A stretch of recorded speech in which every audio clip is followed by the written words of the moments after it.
Hello guys, today I'm going to show you how to make a bootable USB of Ubuntu or any kind of Linux distribution without downloading any software.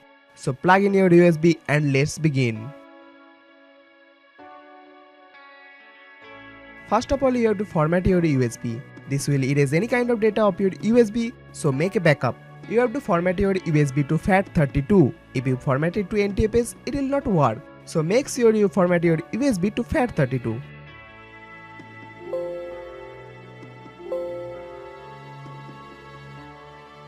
Then open the ISO file of Linux distribution and send all of the files to your USB. That's it, your bootable USB is ready.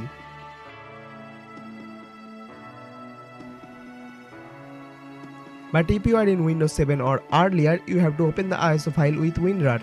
I believe you already have WinRAR. So format your drive to FAT32.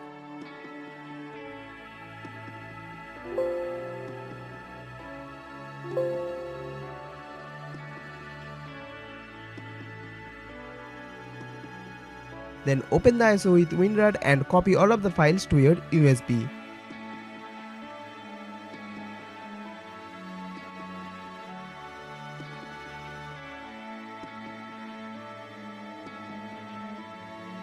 Thanks for watching this video till the end. If you like this video, click on the like button. If you have any question, don't hesitate to comment below and subscribe to my channel.